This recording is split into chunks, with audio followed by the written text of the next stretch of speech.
How you doing, Pia? I'm doing great, Lynn. How are you? You're feeling fantastic, aren't you? I have felt better. I'm not gonna lie, but that's what She, flu season will do to you. But you know what? I'm here for Roma Sonoma. I love it. what a trooper.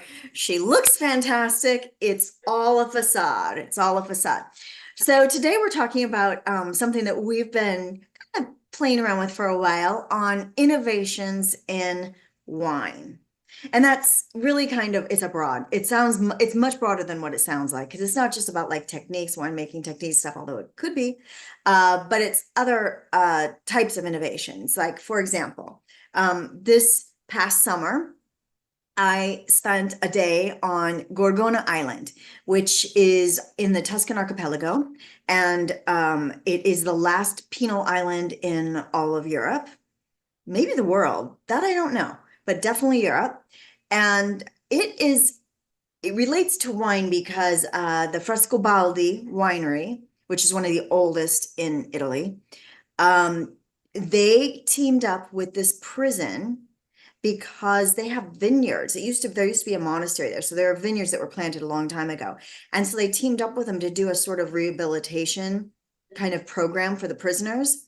And so they enlist these prisoners, and they get paid for it, these prisoners, by the way, to grow the vines, to learn the skills to grow the vines. You know, they're walking around the vineyards. Can you imagine? You're on an island, sunny Italy. This is your prison sentence. But I will say there are a lot of parameters around it. Like the people that get into the program, they can't be mafia related offenses. I think I want to say maybe any kind of SA is not, allowed, that kind of thing. Do you know what I'm talking about when I say that? Yeah, Okay. yeah. And but they also are at the end of their prison terms. So it's like the Hmm. last couple of years. And they also learn in the winery how to make the wine.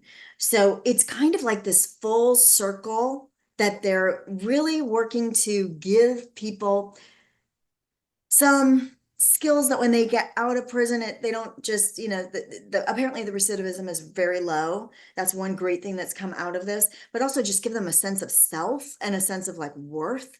And the Frescobaldi company offers them positions with their wineries because they own several when they are out. So I think I'm going to have the numbers wrong. I'm not going to be exact on this because I don't have it in front of me, but I'm going to say it's something like, let's say they've had 200 prisoners through this plan, through the system. Um, and I want to say like 10 or 15 have taken them up on the job, and maybe like four still work for them. So it's like, but the recidivism is very low. It's much lower than for regular prisons. But that's something that they're doing. And what I find when you talk about innovation, it's just like, okay, if you want to be a real cynic, and I told this story to someone and they were a real cynic, so I'll repeat it. I never thought of this. Well, they're getting this cheap labor. That's what this person said, that Frescobaldi's getting cheap labor. That's why. And it's like, that's not really the case. He's paying them the market rate. First of all, one of the prisoners apparently had $40,000 or euro saved by the time that he got out after a couple of years because he just obviously saved it all. And but also the Frescobaldi, I met him at this event where they had journalists come to the island and get a chance to see everything and tour and try the wines. And I got a chance to talk to Lamberto Frescobaldi, who is the CEO of it today. And they lose money on this project. It's not a moneymaker for them. It's very limited production, so they're not making the money back in what they're selling at all. But it's not the point. His whole thing is that he was raised in this noble family his whole life and never had a chance to do anything else. It's kind of like being a royal, really. And you just like, that's your path, that's where you're going. And he didn't want to do it. And he really spent some years contemplating not doing it until he kind of realized that it was like kind of something that not that he had to do, but there was a big benefit to doing it too. And there was something about the tradition. And so he did it. But he said, this thing now, this is him. This is That's his. amazing. Yeah. I think Yeah. that's a wonderful story. And even for those cynics out there, I think the amount of risk involved, and I don't mean risk of the people in the prison, but I mean it is a massive project to take on. I'm assuming there's a huge amount of red tape. You've got to be working with public Oh, services, yeah. state, with incarceration, all of that structure. And if Yeah. you don't, I don't think it's an easy thing to do. And you're doing it on an island. I Oh, yeah. mean, You're no, I doing think it on an it's island. really, yeah, it comes from drive, it comes from, perseverance and from really wanting to do something like that. Yeah, you want to do something good. One of the stories, I think it's just out today, actually. I did a story and I included this project in the story, but it's wine do-gooders who are making the world a better place. And Right. he was one of the examples. He was by far the best example. I would have written the whole story about him. And in fact, when I handed it to the editor, I had to put others in there as well, other wineries. So I included a couple local here in the Bay Area. And they're doing great work. They are doing great things, but it's nothing like what Frescobaldi is doing. And so I had Frescobaldi was probably like at least two-thirds of the story, probably three-fourths. And then there was like a paragraph of the others, and the editor came back and said, yeah, no, that's not gonna work. You're gonna have to expand. And Frescobaldi, we're in San Francisco. Yeah, I mean that is it. But I wonder because I mean, and we're not going to get into this because this is clearly beyond the scope of this of our discussions. But I mean, I think that wine production and including people in this kind of alternative method of I don't even know what it's called. Like it's not incarceration, but in terms of, re-educating people, whatever, Yeah, could yeah. There's a word could like that. have Yeah. massive benefits in California, in places that also do wine. I wonder how Well, much ah, I will tell you because that's the question I asked him. I said, "Have you now that this has been such a success because it is successful from their parameters of, like the recidivism and everything. Um, I'm sure it's got to give them good PR too, and I'm not trying to be cynical about that, but I mean, it really does make you think about them in a different way. But I asked him, has he looked at any other projects anywhere else? Would he do it again? Would he take on another prison? And he said that he actually was approached by a prison in Washington State here. no. Yeah, to do the similar project there. And he said the only problem was he had to turn them down. He said that he was all for it, but they couldn't allow the prisoners to make the wine because of alcohol, and the US is so weird about that. I mean, I understand it to some extent, but they couldn't allow it. They couldn't get that passed. And Lamberto he was just like, that's the whole point is that it takes it from the beginning to the end. They have that sense of, accomplishment that they brought it all to fruition. He's like, it's not the same if they're just working in a vineyard. Yeah, exactly. If they're just working the field.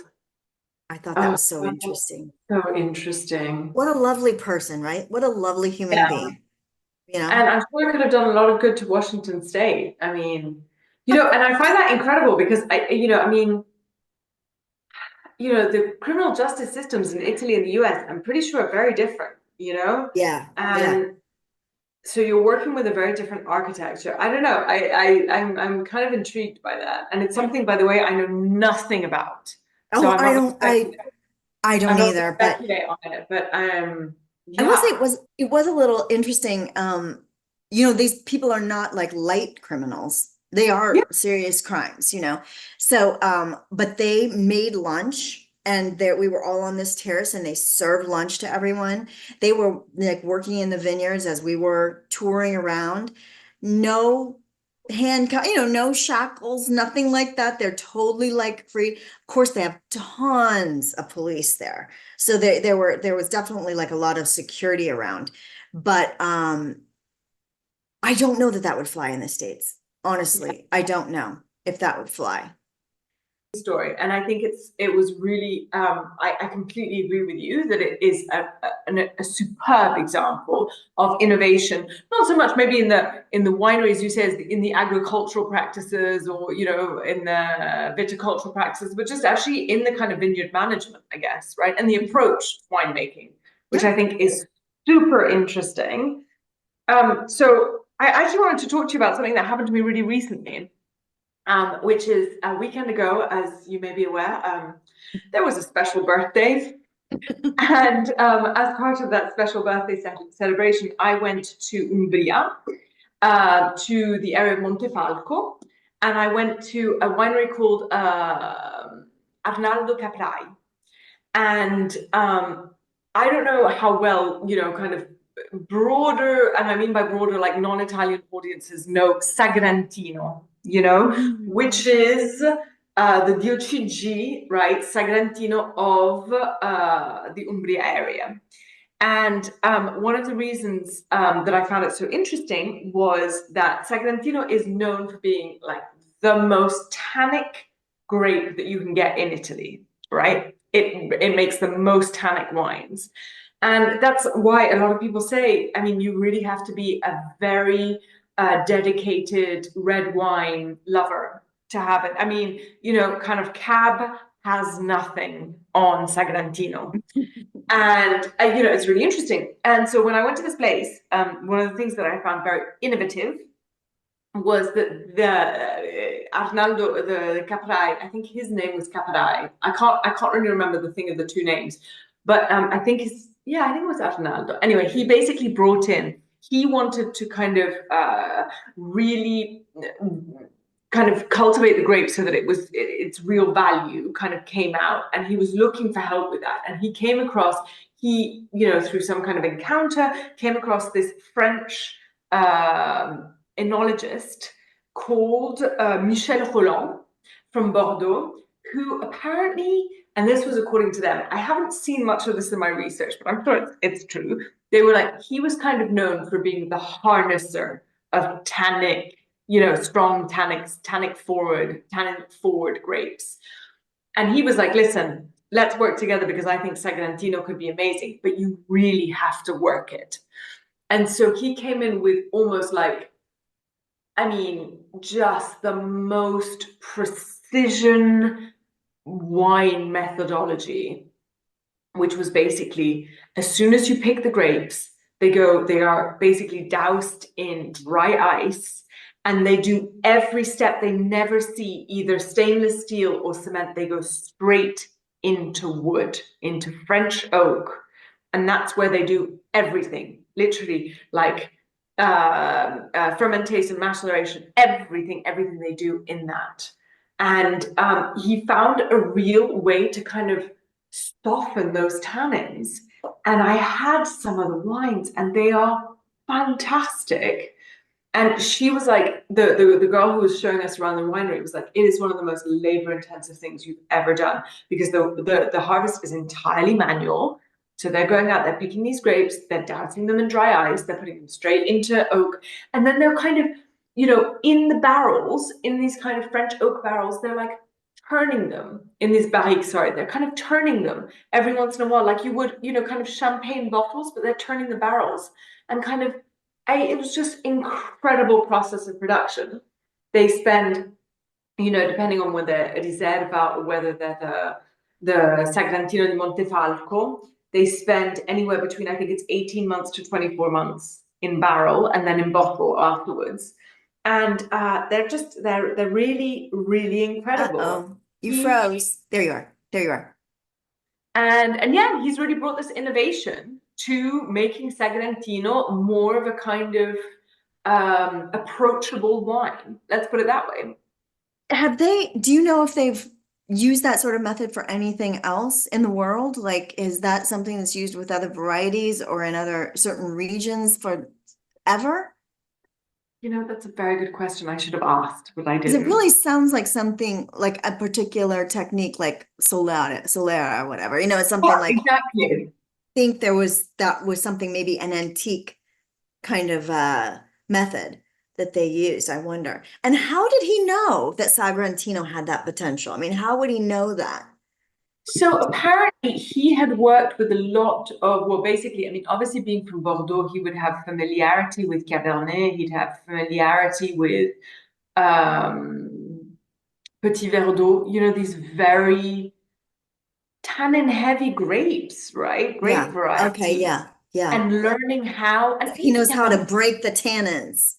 he knows how to soften the tannins and you know the way the person who kind of showed us around the winery was talking was he really she talked about almost like domesticating them. You know, she was like, you've got to know how to soften them properly because otherwise, Sagrantino, it's true, it is the most tannin forward wines in Italy, if not the most. Taming the Tannins. What a Taming good the title. It is a good title. So so yeah, an excellent place and definitely a strong recommendation.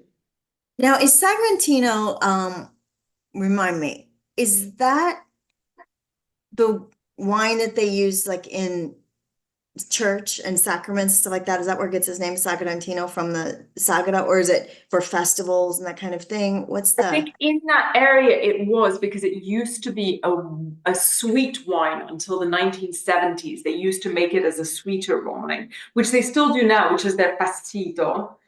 But it was only in around the 19, I think she said it was the 1970s or 80s that Arnaldo Caprai really tried to uh,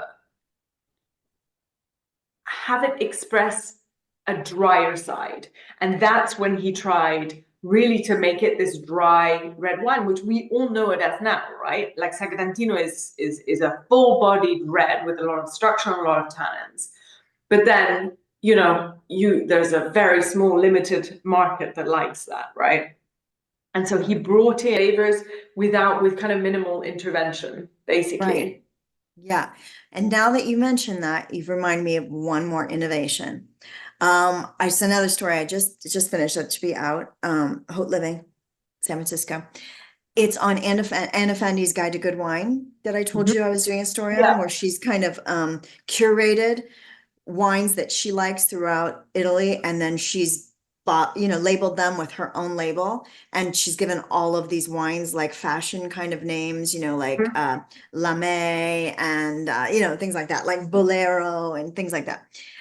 Well, I didn't realize this, but apparently she has, and I don't know if it's open to the public, but she has what she calls a wine gallery in Testaccio. And it's right on Monte Ciccio, where they have all of the broken amphora.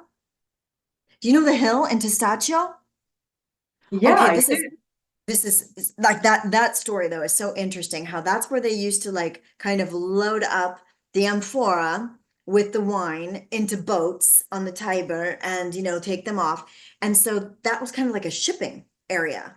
And they would take these vases and then break them. It was like trash.